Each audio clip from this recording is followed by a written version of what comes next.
Good morning, Małgorzata Bonikowska. I work for the Center for International Relations. With you. Those who need translations, please just take hands-free. They are available in the corridor. We will have 1 hour just to discuss a very, very, very interesting topic, which is an influence of the green transformation on the world, on the economy, on the capitalism, on the free market we know, we are used to. And we would like to see how much change, how deeply the change will be, and in what way it will change our life, the green transformation we are trying to implement. I represent a think tank, and with me we have 2 colleagues from think tanks as well. I am from Poland, the Center for International Relations. One of the topics we cover is also green transformation. And let me introduce the panelists. Let me start with my colleagues from the think tank. We have Maciej Bukowski from Poland. Hello, Maciej. Hello. Maciej is the economist. It's a president of a think tank, very, very famous one, really dedicated to the economy, which is called WiseEuropa, or WiseEuropa. I don't know how you pronounce it. It's an abbreviation, actually. So. WISE, known because of many political and especially economic analysis they are doing. And Tom Palmer, who is actually a complicated mixture, but he's working from Thailand. Hello, Tom. Good morning. Pleasure to be here. And Tom is representing the partner of today's panel. Could you just elaborate a little bit more about the think tank you are representing, the organization? I work with Atlas Network, which is a network of about 503 think tanks in 102 different countries. And so looking at public policy improvements in all of their local contexts. And very impressive, because that's really a network with a lot of partner organizations all over the world, all the continents, I guess. Yep. You represent. Great. And last but not least, definitely, we have a very well-known person in Poland, a member of the European Parliament, Madam Róża Thun. Good morning. Welcome. Thank you for being with us.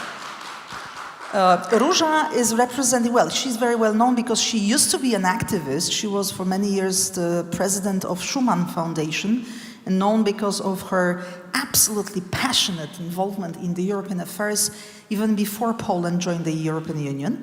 And now she is a member of parliament representing Renew Europe, the fraction of liberal parties in the European Parliament, and well known also for her activity concerning certain fragments of our market, especially I remember your efforts.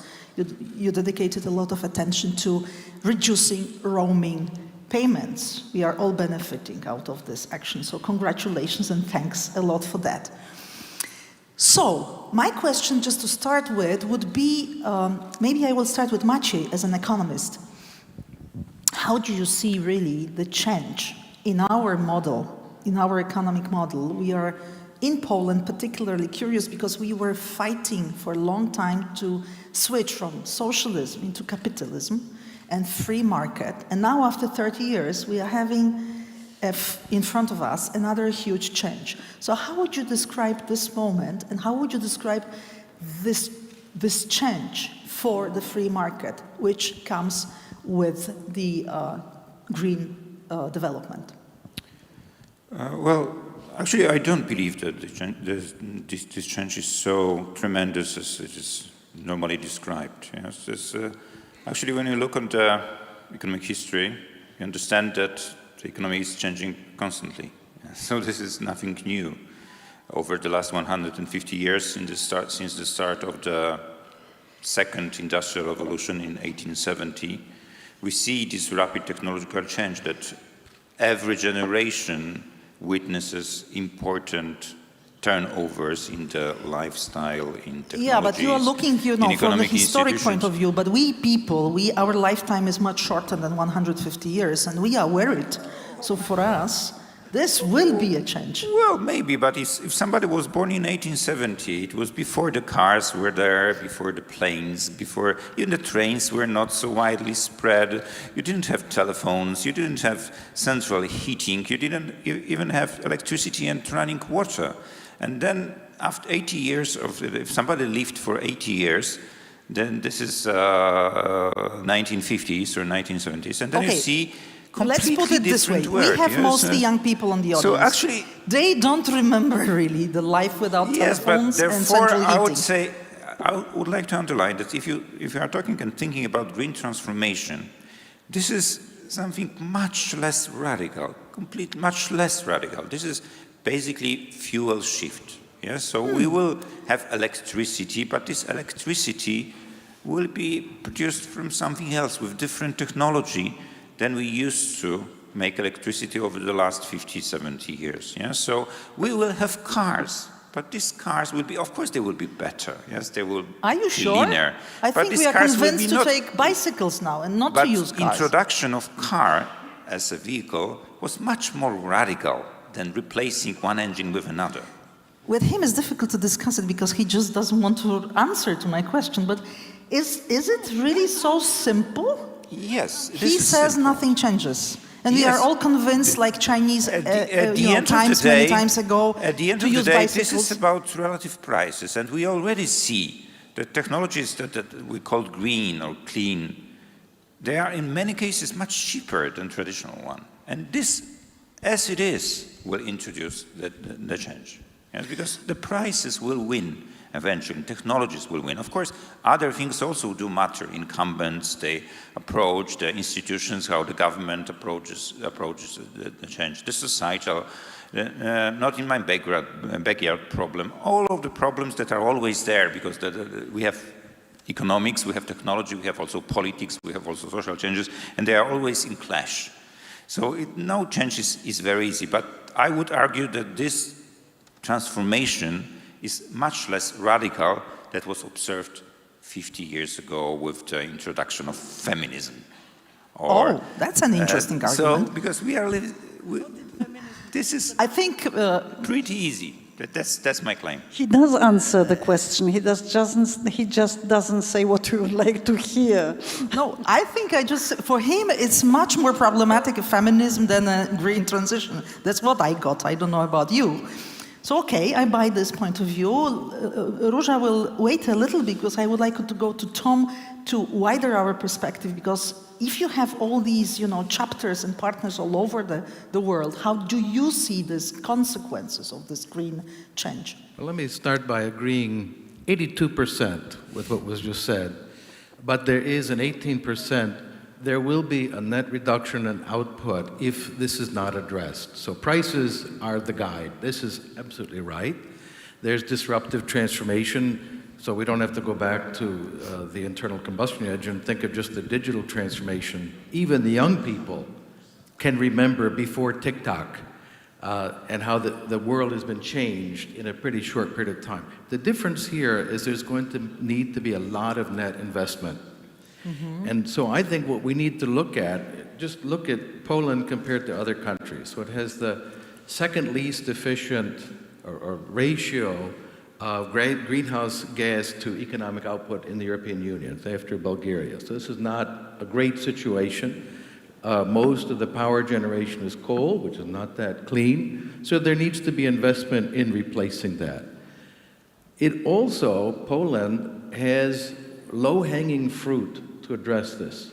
So we talk about carbon offsets, for example, it's a common part of the discussion. There needs to be an economic growth offset, and it's possible. Poland ranks 75th among all 165 countries in the world in economic freedom, so behind Mexico. I mean, seriously, Poles, you can do better than Mexico. There are opportunities in several areas that really impinge on energy. Number one, no surprise to this audience, reduction in performance of judicial institutions because of the attack on judicial independence.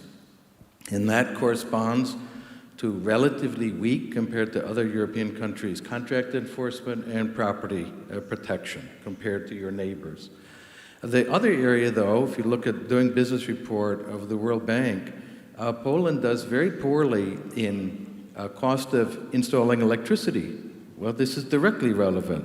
It's 113 days average time to get onto the grid. It's effectively illegal to have direct transmission. Cogeneration, which is local production, is limited in Poland. Construction permits, the record there is just dismal. It's 147 days average. 12 different administrative procedures. Poland has a complicated, cumbersome, costly administrative state. And now if you want to offset the costs of the new investments, start going there. There needs to be an economic growth offset. And I think it's eminently feasible when you look at how Poland ranks against its neighbors. It's the worst among all of its European neighbors, 75, Slovakia is 47, Czech Republic's 27, and then the Baltics, 20 for Latvia, 7 for Estonia, or Lithuania, and 12 for Estonia.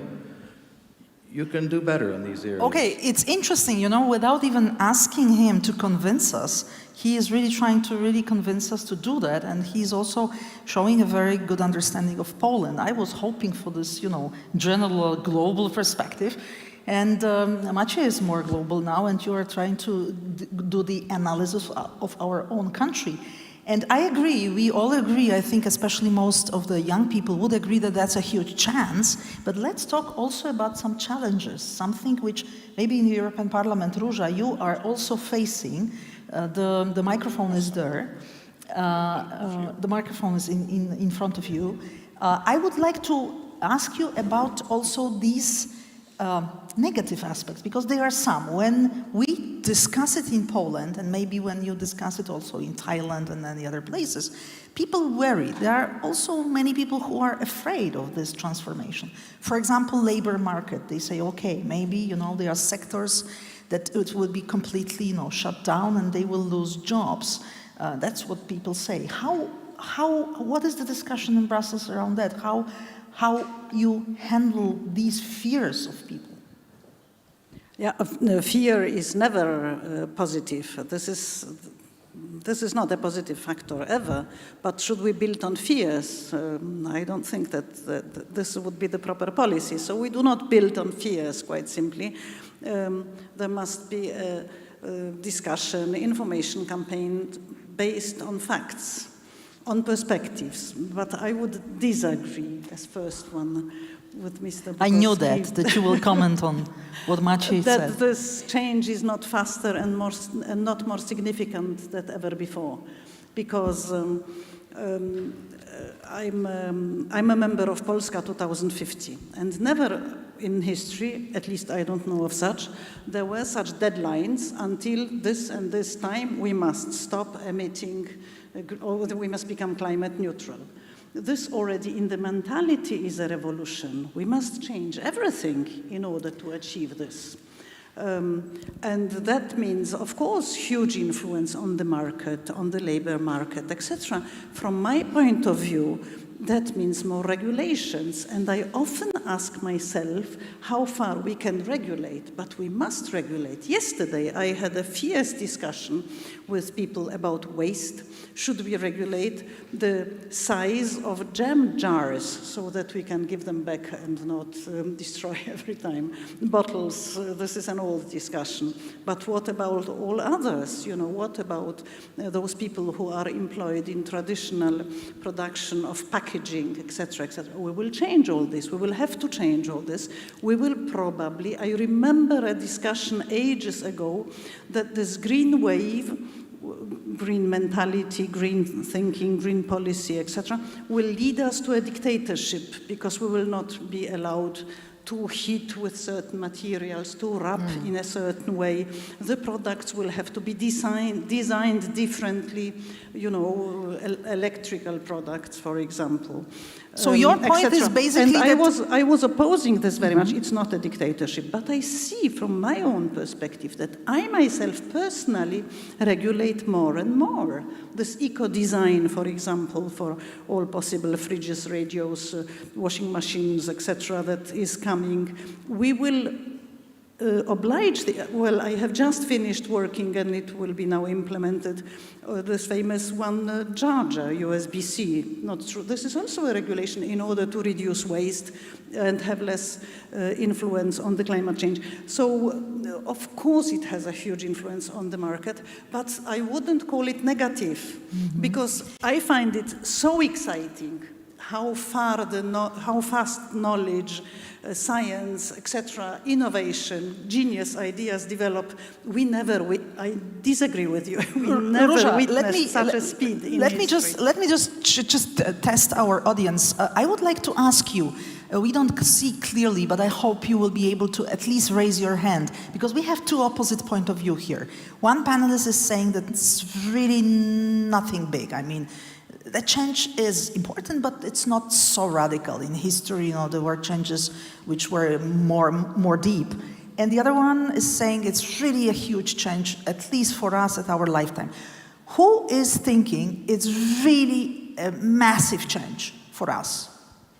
Who is thinking this way? Okay, great. I will test you if you really do this exercise with us. Who is against this point of view? Who thinks it's not really a major change? So the audience is also divided. The audience is also divided. So let me dig into... And who doesn't think anything? That's a secret. That's a secret. Okay, listen, we, of course, always think about everything because we have certain memories, certain, you know, life. If people are a little bit older, they can, you know, compare it to some other times. So maybe, you know, taking into consideration Poland, we already had a huge change during our lifetime. In the 90s, we were able to, you know, switch from socialism into capitalism. Now another change is in front of us. So my question would be to Tom, who would represent for me rather other countries, not Poland, and especially, you know, the comparison between the West, when you really come from, and the Asian countries where you work, in Thailand. What do you think is really the discussion now? What is the difference in approach between the rich West, who is for this radical transformation, but who has resources, who is wealthy enough to do it quickly maybe, or quicker and deeper, and countries like Thailand you are based in, or other countries of Asia who say, well, we are not ready to pay for it. We want to live like you live now. So we don't want really this green transformation to happen so fast. Well, I can say in Thailand, I just installed a solar system, and I did the calculations, and depending on how much sunshine, it'll be between 4 and 5 years to recoup the investment. But that's a pretty good rate of return. So even just in economic terms, this, I think, was definitely worth it, and I get an app so I can see how much solar power. But they have a lot of sun, you know, for Polish people, you don't need to tell us. Thailand is number one, maybe, destination to go for holidays. Well, but what about normal life? Also, solar farming is increasing, and I think they have a better regulatory system than Poland on this. Spatial planning limitations in Poland are among the worst in Europe. It's very difficult to locate wind turbines, so the average between 500 and 1,000 meters distance. In Europe, it's 2,000. In Poland, I don't see any reason for that. Why make it so difficult to put up turbines? And similarly, there are a lot of obstacles to solar farming in this country. We don't have so much sun, you know? No, but it is a good point. It's not a reliable, it's a variable energy source. So you don't want to put all of your emphasis on that. But why put obstacles in the way of implementing it? And that's what the Polish government does. You have a very cumbersome, clunky, outmoded regulatory system. Sorry if anyone is offended by that, but it's a fact. And now I mentioned 86% disagreement with the statement before. Poland does not need more regulations. This is a fantasy. What you need is to clear away the obstacles to people fixing this. Why is it difficult to engage in direct transmission? Why do you have state monopoly power companies? Other countries don't have that. Why do you have a state monopoly grid that is in collusion with those to keep out alternative energy? And the answer here, break up this power monopoly, allow private firms to generate either for direct transmission or on-site generation, which is currently very restricted in Poland. There is no ecological or economic justification for that, period. You should get rid of it. And you will go a long way, maybe not 100%, but a long way toward generating this economic growth offset for the capital costs that you're going to endure for the transformation. So I don't think you need more regulation. I think you need smarter, leaner, more conducive to rule of law. And also, there's an assumption that regulations have zero compliance costs. Anyone in business will tell you this is not true. So it's easy for a parliamentarian to say, well, we'll regulate you and assume it costs zero to comply. But compliance costs are quite high, especially in Poland, where you have one of the highest administrative cost burdens in the European Union. So every regulation should be measured against the cost and the benefit, and not only look to the potential benefit. But that's what you are saying is interesting also for the whole, West, because that's what we are discussing, and Róża mentioned this as well, because European Union is seen as a regulator, as a regulation power.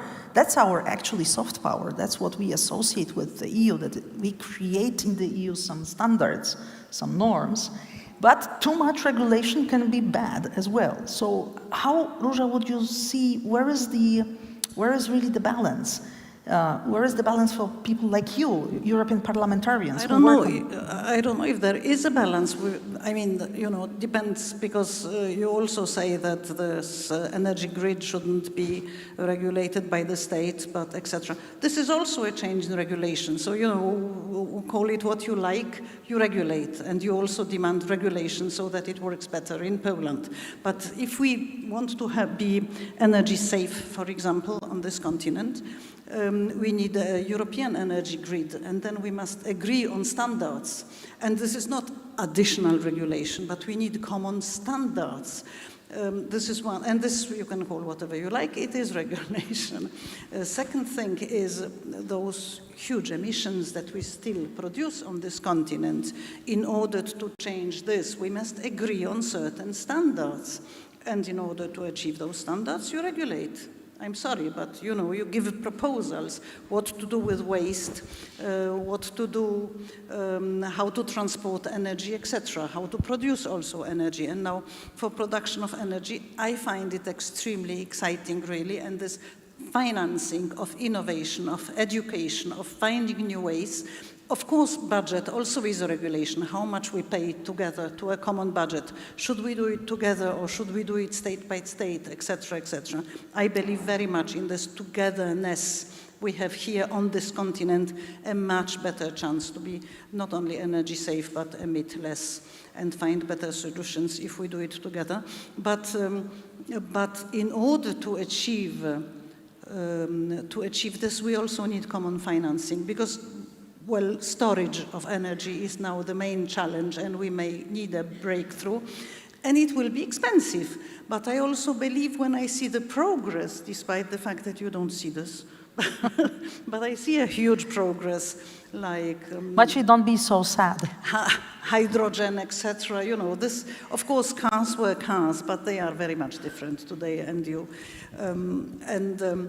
this needs also financing. And here also, this is also a challenge to be able to think in a little bit a broader perspective and have a higher European financing for innovation, and also to find a way for storage. And then you can also use sun energy in darkest parts of Europe, etc. This is a huge issue. But just one more sentence as far as those changes, if they are fast or not. I remember those discussions remember, because my family was always very involved in those issues, so we sort of transmit them from grandfather, father, grandchildren, about during the Industrial Revolution, what really changes and how it changes the human being when the contact of the hand with the materia. I don't know if you were ever interested in Ruskin Morris. With hand and materia, how it changes the mentality of the human being. So this distance is growing. We are changing much faster than ever. And when you look at the generation that was born in the beginning of the 20th century, my mother is still alive, she's 97 years old, and she stays with me. And there was never such a fast change. Sorry, I witness it. And this is fascinating, and it's not a threat. We must use it as a challenge that brings to positive. So we come back to this change, but before I get back to you, maybe there are some people who want to contribute to our discussion or maybe put some question that will be possible. Yes, please, there's a lady over there, and please introduce yourself also. Yes, my name is Ewa Rogalska. This doesn't say anything to you because I am nobody. When I used to be a student, I was really very good at energy and mass calculations, balances. And I must say that I am horrified. Here we are discussing something like, let's say, open heart surgery. None of us, none of you is an expert in energy, mass calculations, and so on. You are discussing at the level of, let's say, philosophical aspects, the age of Mrs. Thun, mother, and so on and so on and so on. Green transformation, just like that. So I would like to ask you, yes, this is my question. How do you see your role, a doctor in economics, humanists, in judging upon something that doesn't belong to your domains? Thank you. Okay, thank you. We are not hearing very well, but I repeat, the question is about the evidence, how much convinced we should be about this transformation without being really experts in the matter. That's what I get from your question, right? So maybe, Róża, before I get to you, maybe also to Maciej, because Maciej represents really, you are an economist, you can calculate, you are saying the transformation is not that big. So please convince us. What is the proof? Where is the evidence? Excuse me. So, of course, there are so many misunderstandings here in the room. So, of course, let's first start me with agreeing with Tom that the regulation would be helpful to make the transformation faster, because the prices will then act faster and better with, let's say, reallocating the resources, because this is basically reallocation. So from less capital-intensive technologies to more capital-intensive technologies, from more resource-intensive technologies to less resource-intensive technologies, etc. And so there are different, let's say, layers of this transformation. I'm dealing with this for 15, 17 years already. So I am pretty convinced I understand it, also physics of it pretty well. And let me say it like that. The transformation is cheap. Yes, it costs about 2% of the global GDP per year, which is a lot if we count in billions, of course. But it's also 2%, only 2%. It is, let's say, like a 1 year GDP growth, yes, or something like that. Yes? So this is not much. Yes? So this is basically like abandoning. But that is 2% where? But let me speak, because if you interrupt it it so too often that I am not. 2% where? In the EU countries? No, globally, but in the EU, this is average. Everywhere more or less the same. because the relation between capital and product is basically constant across countries. So therefore, it is basically the same. The same is about the energy intensity of capital, etc. So you have to, there must be some kind of incentive, market incentive or non-market incentive from regulation in order to convince people to invest in different type of capital, yes? And of course, in reality, you always have both, yes? Because there are always politicians and businessmen, yes? And they are always in cooperation and also in conflict. So when Tom said that we are over-regulated, at least, for instance, in the power sector, also in other places in Poland, that's right, we are, yes? Because historically in Poland, but not only in Poland, in most of the OECD countries, with exception of the United States, the power sector was basically state-owned from the very beginning. That was the state activity, state electrified, state built power plants, built electricity grid, etc. European Union started to regulate the market in the late 1990s, and then the process went on until very recently, when the war in Ukraine started, and the crisis situation, we don't know yet, yes, but maybe it can at least stop the process of the regulation, or maybe even put it backwards, yes, because this is a risk as well. In Poland, we are not very advanced with it. We are, at least on the political side, people are much, I would say, reluctant to accept that we should deregulate the power sector. And the state monopoly in the power generation is protected by political class, but many different ways of protection, yeah? So you can really talk about longer, but they do protect. Let's say, for instance, the regulation, the landscape regulation that doesn't allow to build the windmill too close to in the vicinity of the houses is also a way to protect the state-owned enterprises. There is a regulation that stopped, the institutional regulation that stopped the very rapid development of photovoltaics in Poland. That was driven basically by the prices. In the last few years, Poland was second market globally after China with respect to the dynamics investment in photovoltaics. Yeah? So we built very quickly almost 10 gigawatts of solar power, not yet 10. And why is it so? Because people are pragmatic, they react. But if they are not allowed, if state, for instance, if there is an issue of certification of offshore wind power generation, yes, and this is very regulated part, and everything what the Polish state does is to favor state-owned companies, not to introduce market competition. Yeah, so, and this is a problem. This is actually slowing down the change, and because the change can really be quite quick, because technologies are there. They are not abstract. So I understand that there is this issue between, regulate, but you can regulate in different ways. You can have regulations which are favorable, and you can stop also certain process by regulating. But I want also Róża to answer to this question, because I think it was basically addressed also to you. I would say, you have regulation, you have destruction, because of course those consumers and those people who live and use, there is industry on one side and the producers of energy and whatever, and you have those consumers and users, and they must be protected. So that's why you regulate prices, etc.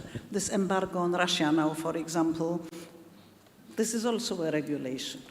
And now, prices don't regulate everything, I am sorry. We've been waiting for a long time on this roaming to come to the level 0. We can discuss very much about it, is it positive or not, but finally the results are very positive and the users have to be protected. We are criticized, I come back to the charger, common charger. We are criticized that it lasted too long. It's exactly because we didn't want to regulate, because we waited for the market, for the producers to agree, and they never did. So finally, we had to regulate it, etc. So this balance, I don't know where it is, but the same for energy. What we need is stop climate change and give security to the users, from my perspective, on the whole continent, that peace runs Law and Justice, the ruling party in Poland, a destructive policy. This is a completely different issue. We cannot give it as an example of regulation because it is destruction and not regulation, so let us be clear. Secondly, in every domain, wherever we regulate and make laws, of course there are millions of experts and the politicians are there, or the final decisions are there to take the sum of the knowledge and balance it so that it serves the citizens and serves the industry, which is extremely difficult. But if you speak, for example, now about energy, you have millions of specialists in various domains, because energy is not one specialist for the whole spectrum of energy, but there are many elements, and here you have people who try to gather them so that we are able to see the big picture. So I'm very happy that you are here, I must admit. Okay, Tom, you wanted to add something, and then I will get back to you if there is any more comments or questions. Two points that I think are worthwhile. The lady asked a very intelligent and clear question, I thought, and I'm going to disagree with the lady. There's an engineering problem and there's an economic problem. We have to be very careful not to confuse the two. Well, political we'll set aside for the moment. When I had solar power installed, it was an engineer and a group of electricians who did the work. I didn't hire economists to come install my solar power. But the engineer is a business person operating within a market where she has to price labor, the aluminum for the installation, the machinery, and everything else. The engineer can tell me what's the best conductor of electricity, but I didn't use gold wiring. It's copper, because there's more copper. That's the economic dimension, supply and demand. So we can't say, let's have engineers run everything. That was tried, actually, in the past and didn't turn out so well. We need prices and the economic input. But then there's a clear, it's dawned on me, a distinction of what we understand by regulation. And I think we might agree. You talked about regulations as, well, we need standards. We need to make them regular. That's what regulate does. You regulate by making something regular, like a regulator on an engine. But the example you gave was members of the European Parliament designing the compulsory mandatory jam jar. That's not regulation. That's a command. That's direction. I agree we need regulation. That's called the rule of law. What we don't need is members of Parliament telling us how big our jam jars have to be. Well, but this is what you gave as the example. When regulation came up, you said, we're going to tell you how big your jam jar has to be. I think we have too much of that, too much of these orders, commands, do this, do that. You get an electrical shock or a sugar cube if you do what we tell you to do. What we need is real regulation by rule of law, which is to say, equal for everyone, easy to understand, and here's what parliamentarians usually don't understand, with all respect, low compliance costs. If I tell you, here's the rule, but the compliance cost is greater than any conceivable benefit of following it, you won't do it. And you're going to go under the table, around, do the business in the back alley. Adding more directions actually means less real regulation. And this is where we should be looking. And these simple examples I gave. Why is it almost illegal in Poland to engage in direct transmission rather than having to go through the compulsory grid? Is there any reason for that? I can't think of a good one, except it protects the monopoly of the state power companies and their managers and families and friends. Well, the hell with them. Allow people to produce electricity for the market without having to be blocked by these smothering commands. Yes, excuse me. Of course, I always try to bring everything to the simplest example. I take the jar again. But regulation says we must produce less packaging, or we must recycle more. And the regulation says you can recycle so and so much, or this material must be recycled, the other, etc. You must use so and so much energy, which stops you from producing constantly new glasses, but recycle them, etc. It doesn't go into the details, but still it is the regulation. Still the result is that you have the system of giving back bottles, segregating rubbish, etc., etc. So all these are results of a well-understood and well-designed regulation. If this regulation is well-designed, it comes exactly to what you say, that we produce less rubbish, less jars, we use less energy for producing them and for getting rid of them, etc., etc. So I think that here is the key to see how, and the last sentence, I also use, if there is no participation of the society in this production of energy and also using energy, if there is no participation of society, that means constant education. That's why the example of a generation before me, this will not function. I always believe that, on one side you regulate, on the other side there must be, and here I also agree, an understanding and participation of those who either produce or consume it. Otherwise, it will not I don't work. know about you, but I can have my own summary to the discussion until now that, whatever we do, the free market will be definitely impacted by this revolution by regulations, because whatever you do, the regulations have to be there, smart, but still, without regulations, we will not do this transformation. So it's definitely having an impact on a concept of free market. Any other question from the audience, or maybe somebody? Yes, there is a lady. Dzień dobry. Sorry. To ja tutaj z tej strony jestem. Tutaj, halo? Tutaj jestem, dzień dobry. Hello, there are 3 polls on the stage, so can I ask a question in Polish? We are talking about economics, transformation.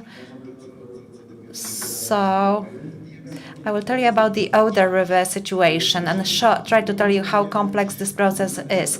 So different sectors generate electricity from coal, from gas, wind energy is also produced, or solar energy. There are also other types of energy, but we have the 4 pillars. So how the final price is derived? This price is the price of the most expensive producer. So if we are producing electricity from gas, the gas that is most expensive dictates the price. So all the stakeholders that produce green energy, wind energy, it's very cheap right now. Unfortunately, it doesn't change the market too much because you have to adapt to the highest price. Why is it happening? We all know very well that the market would only be supplied by wind energy, and there would be no entities producing energy from coal. And your question is? No, it's just my comment to your discussion. It's not a question. We are talking about economics and economy. There are producers who deliver electricity for cheap, others productions is expensive. We do not have too much green energy. Maybe in 50 years' time it will be predominant. I understand your commentary. Oh, thank you. That's all from me. And then, please pass the mic to this lady. Prices really will be higher and higher. Let me come back to you, but first the question over there. Thank you. Good morning. I would like to ask what... Could you just introduce yourself? Sorry, I didn't. My name is Marta Chocianowska. What do you think about putting extra taxes on meat production? On meat, just to reduce the consumption of energy, Yes. right? I don't know who wants to take it. Just maybe, I can address both questions very quickly. Yes, I didn't understand very well the second one, but the first one was a lot about the power market. Power market is a very complicated beast, as every market that probably exists right now, because we are living in a pretty advanced civilization. But what you have described, the marginal pricing, this is true only for the day-ahead market. So I am selling today the contract for the delivery for the power tomorrow, or for the certain hour. But at the same time, you have many different arrangements. That it can be, for instance, direct sale for a different date. That can be pre-arranged on the constant, on the long-term arrangement between me and you. Yes, so deliver the power for a year. Yes, and this is not priced like that. It can be directly agreed and not go through the stock exchange. Yes, so this is an extremely complicated market with very different arrangements. So you cannot equalize it to the one contract. Yes, I understand. But to say you can say that some players on the market in certain market conditions earn a lot of money. The others are earning much less. Yes, and it does happen. Yes, if you made the right bet, of course, you will be remunerated for it. If you made a wrong bet, you can lose a lot.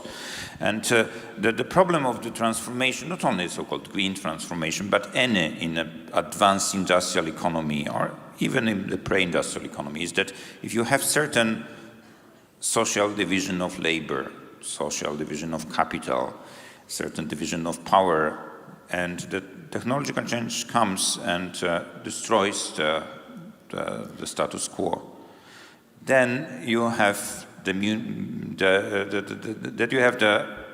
certain group that disagrees and very, very, very loudly disagrees, because the change is always problematic. Yes, it can destroy the landscape. It can destroy your social position. It can destroy your wage. Yes, your employment conditions, etc. Or if it creates the chances for somebody else, you don't like it.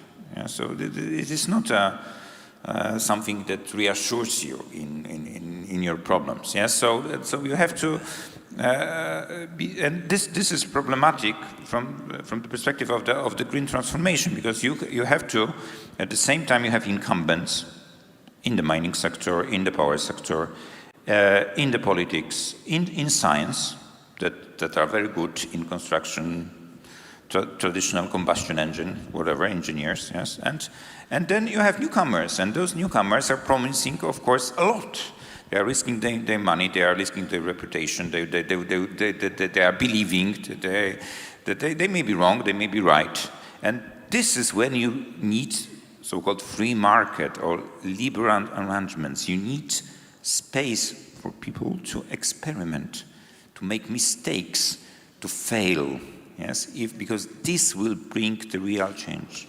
And regulation very often can destroy it at the very beginning. Of course, we need some kind of regulation. Yes? So even informal regulation do exist between one and another. Yes, and so we are polite. Yes, in a certain way, which is accepted in the era we are living in.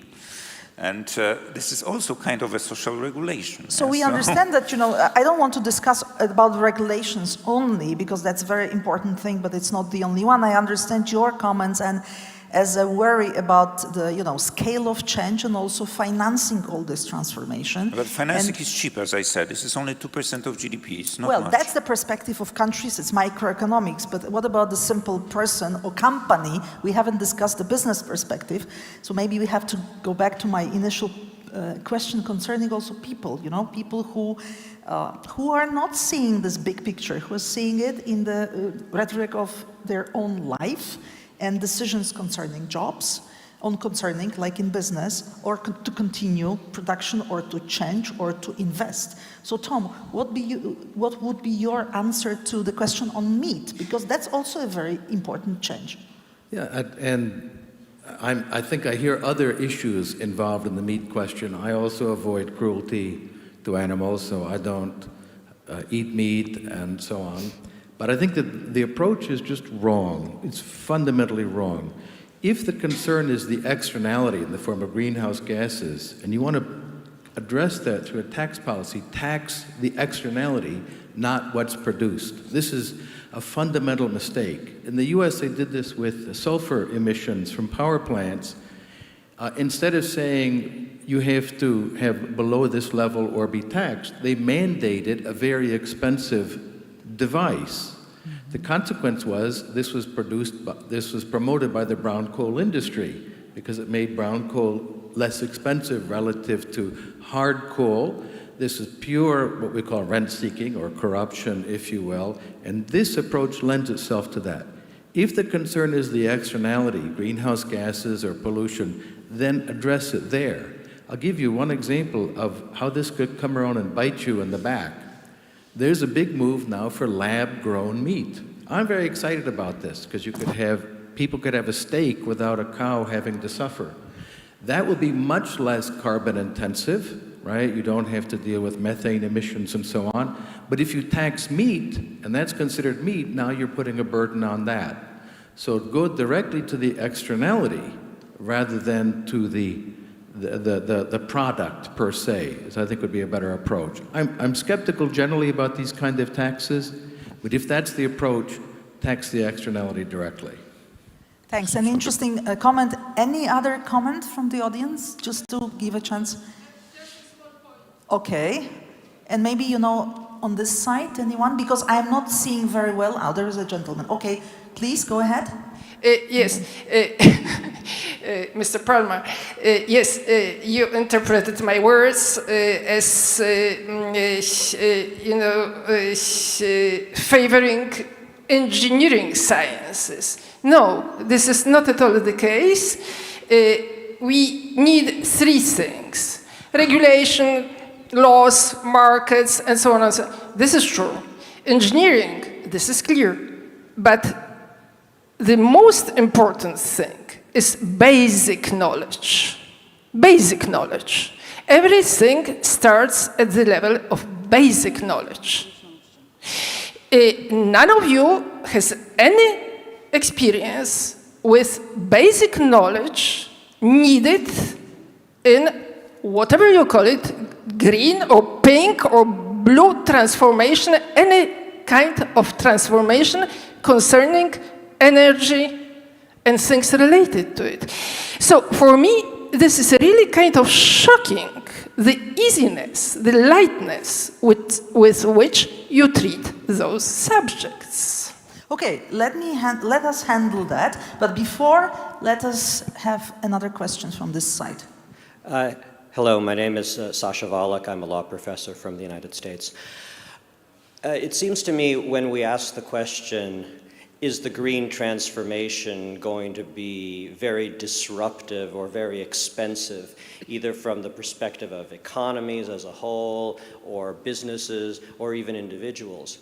I'm not sure that that question is well posed or well formulated, because you could imagine green transformations that are very expensive and others that are very inexpensive. So for example, if you had a green transformation that was based on having an environment that is conducive to innovation, to innovators entering markets, and where regulation is needed, if it's a general, neutral regulation like tradable emission permits or taxation, regulations that are consistent with liberal neutrality, then you can have a green transformation which costs very little, where you and I might barely notice that anything is going on and our living standards are not very much affected. On the other hand, you could imagine a very different green transformation that rejects the premise of markets, that wants to micromanage everything, and that's a kind of transformation which is going to be enormously disruptive, both, disruptive for countries as a whole, and for businesses, and for individuals, especially since there are some people who think green transformation doesn't really count unless we suffer, unless our ethics and our very lifestyle is radically transformed. So it seems there are many kinds of green transformations. The good kind is the one that is very inexpensive, that is consistent with liberal neutrality. So the question is, what kind of a green transformation should we want? Thank you. Thank you for this clarification. I think it's a very important one. Of course, we are mostly dedicated, our attention is on Europe and on our situation. We have also a comment there. That will be maybe the last one, and then we'll get back to the panelists. Thank you. My name's Christopher Gleadle from the Paddy Ashdown Forum. I'd like to actually bring a couple of these questions together and just make a point, and it's about technologies and integration of technologies, because as much as we hear the bigger picture being mentioned, all I'm hearing is silos, not the bigger picture, because we're not talking about technological integration.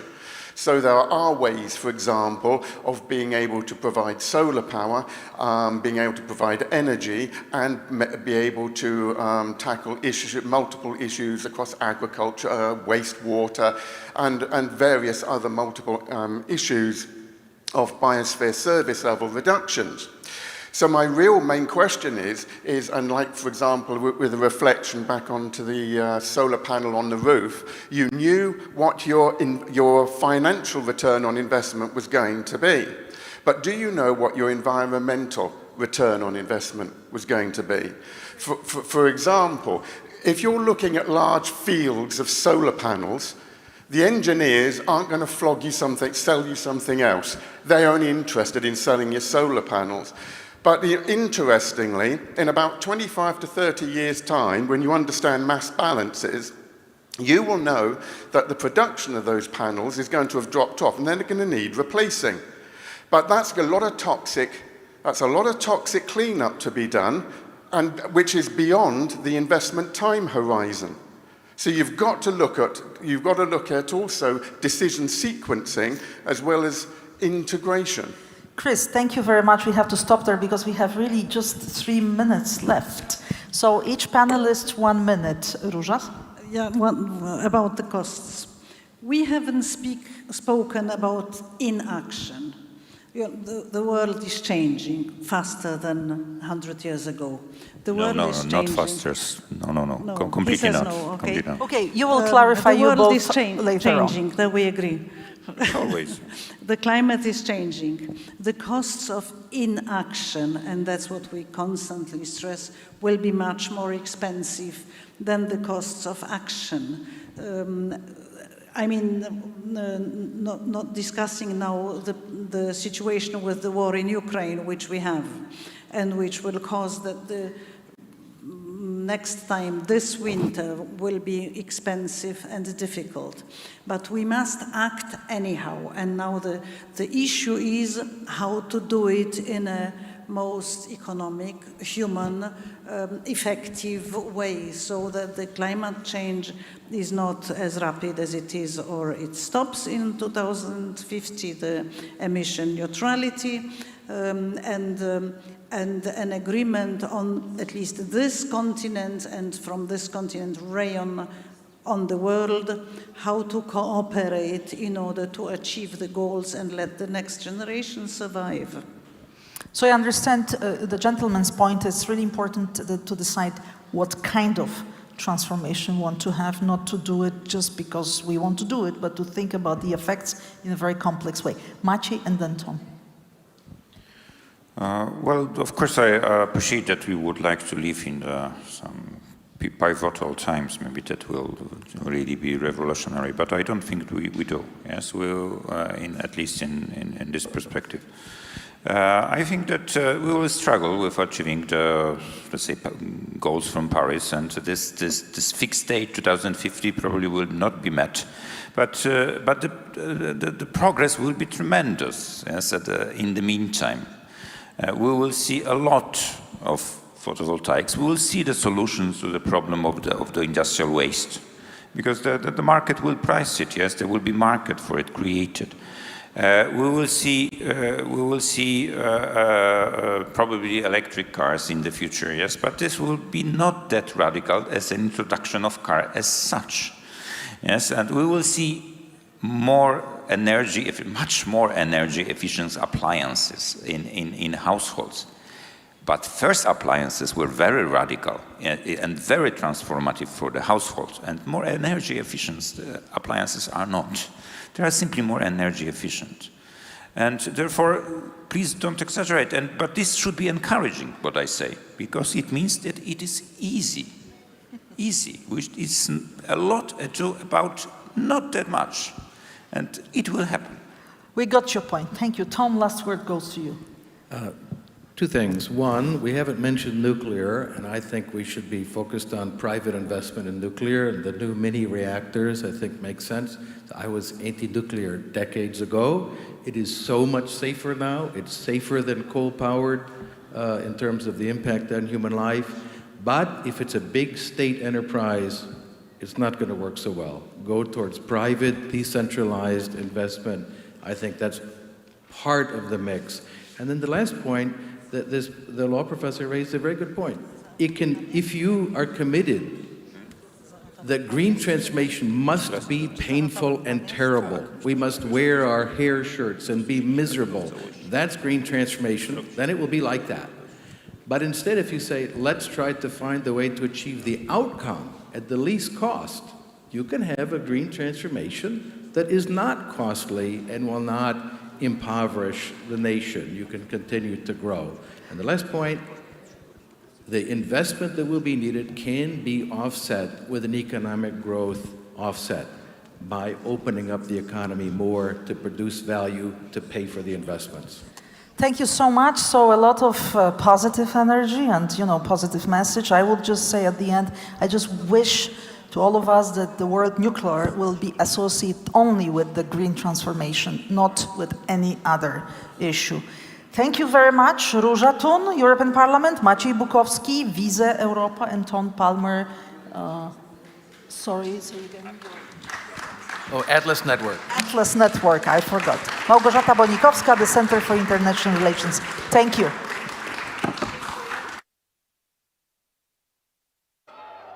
It's not always easy to recognize.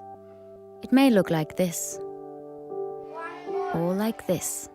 It may be a burden, but it is a responsibility that we embrace nonetheless. But if it means this for one person and this for someone else, maybe it ultimately means being there for one another. It isn't handed to us, but we know where to find it and how it feels, how it tastes, and what it sounds like when we finally have it. It means different things to different people, but for many, it means everything. And if we all fight for it, it will eventually bring us together. Ihre Ausreise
Network is, as the name suggests, a network, and it's global. We work all around the world. We're based in the US. We have about 159 partners in the United States right now, and the bulk of our partners are outside, nearly 500 in total. Atlas Network, it connects people from all over the world defending the idea of human dignity, defending human rights and personal liberties. Atlas Network is focusing on, I think, the most important and moral cause in the entire world. We partner with local innovators, local leaders who understand conditions on the ground in communities facing real challenges. We look at the people from the worldwide freedom movement that are passionate, are ready to make a difference, understand local conditions, and we invest in them. At Atlas Network, we unleash individual ingenuity to enrich humanity. The United States does not have a lock on the idea of freedom and liberty. Those ideas are beyond borders. One of the main goals of Atlas Network is to eradicate poverty around the world, and we do that by investing millions of dollars in our partners' work every year. Historically, wealthy nations around the world have tried to help low-income countries develop. The way we've been doing it traditionally has not really been working. So there's a movement to do development differently, and that means we need to step back as outsiders and rethink the role that we're playing in helping people in low-income countries achieve their dreams. We want to make the world a better place. We want to make the world a freer world. All of us want to leave a legacy and be part of something big to make a better world. This is exactly the work of Atlas Network. With our growing number of hundreds of successful partners, we're stronger than ever. Changing the world. Changing the world. Changing the world starts together with us.